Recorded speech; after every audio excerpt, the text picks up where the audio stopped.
So I'm making pizza, and suddenly I hear a bunch of chattering.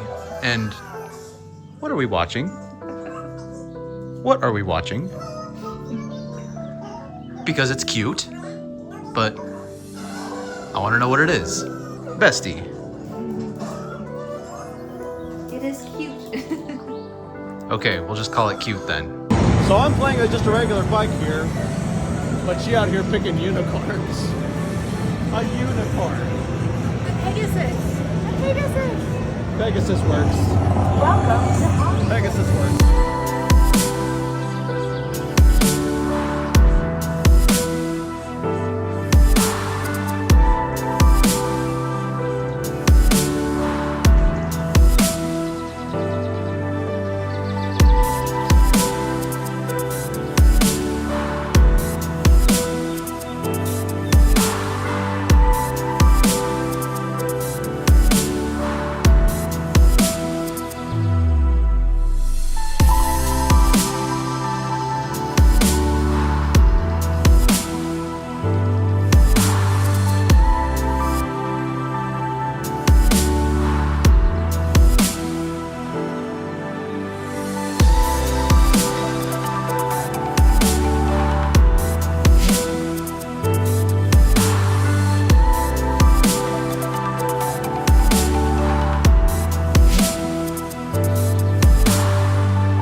Hold up.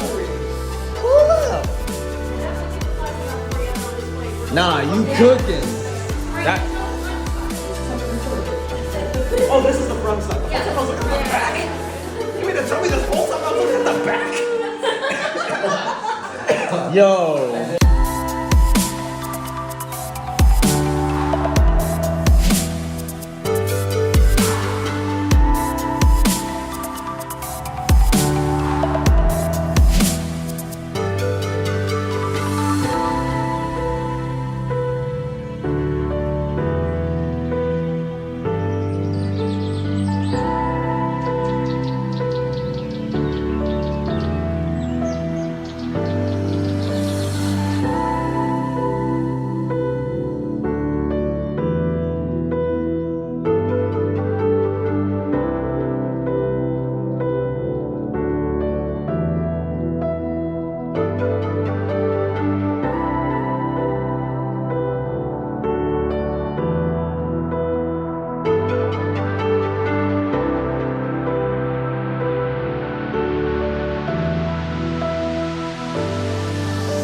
my god.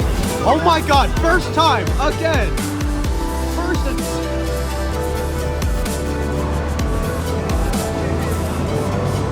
Ow. Okay, first time, again.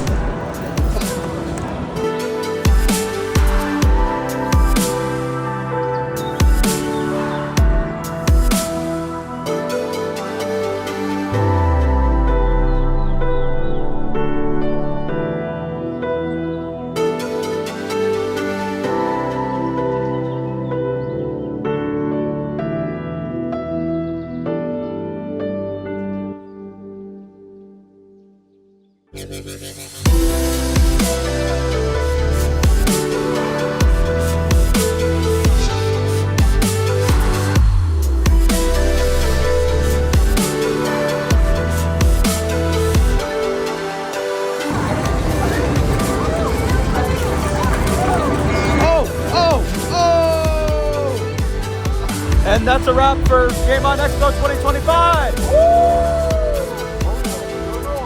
All right. Later, Super Bro Alex and the Munch Alien out. Later.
It's been a year since she passed, and it's still been really hard for me to face the fact that she's gone and she's no longer with us. It pains me even more to see that, like, barely any changes have happened with, I guess, her scene and even society. People are still cruel, the world is still scary, empathy, what's that? Without this sounding like doom and gloom, I just want to let you guys know that I'm doing fine.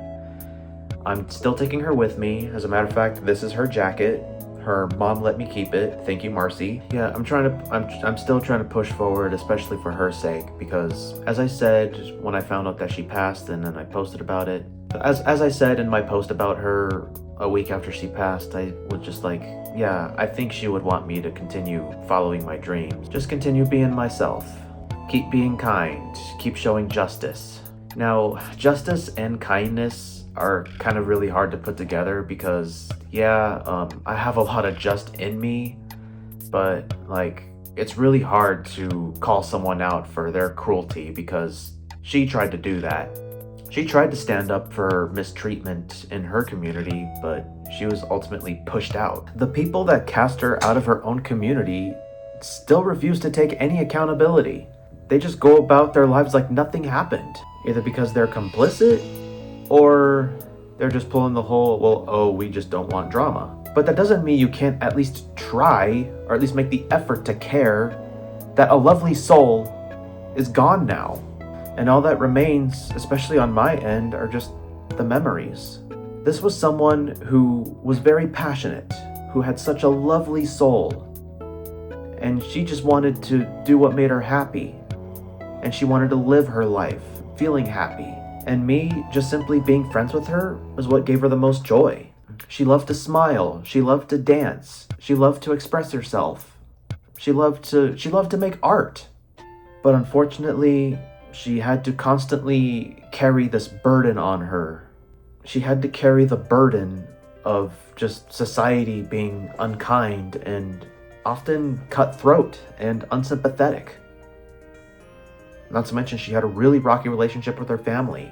But as I said, I'm well aware of the impact that I had on her. I know that I left my impact, and I know that I was basically her savior. You know, she told me as she cried on my shoulders that one night, you know, I love you, you're the bestest friend ever. That alone is meaningful. She really is one in a million. And to all the people who are just telling me, well, oh come on, you should have just moved on already. Let her rest, you know. You're living in the past. Like, bro, what is that supposed to mean? What do you mean I'm living in the past? I'm just taking her with me. I'm allowed to grieve. And the people basically telling me, well, why didn't you do anything back? Why didn't you hold the people? Why didn't you fight for her? Because I didn't want to intervene. This was her fight. And she even told me that she wanted me to just stay out of her fight. And that's all I could do. I had to respect her space. I couldn't fight her battles for her. At least I tried to, but I could never really understand the demons she was facing. No matter what, I will keep taking her with me. I still keep this on my desk, and I even have a bigger picture in my other room, in my bedroom, to make sure that she's always here and she's always with me. And I still have her jacket, and I'm wearing it today. I still have a couple of things that she gave me, like the Anya plush and the Snorlax plush. I still have those. And also, of course, I have all the memories that we had together. It's even harder now with everything going on, and knowing that just so many bad people are getting off scot-free. And so many people that have done bad things they're going about their days like nothing happened, like they didn't do anything. And then I'm just numb. Society just keeps leaving me numb. I've had like the worst last 2 months, like ever. Yeah, last year might have broken me, but this year things are just weird. You know, everything was going so well for like the first part of the year, and then now everything is just, I'll even say it's falling apart, but I'll try to keep going. As a creator, this is something that I love doing. I love making videos. I love talking about my passions, and I'll still chase my goals. Even if they seem unattainable, I'll still chase them. I'm so sorry guys, none of this is scripted. This is one of the few bits that I do unscripted. So, because I don't really know how to end this video, I'll just say, rest in peace, Janelle. I hope you're still watching over me. You're watching over me and my friends. I'll keep bringing the smiles. I'll keep your memory alive. I'll continue fighting as long as I have the will to do what I enjoy. Fly high, bestie. Fly high.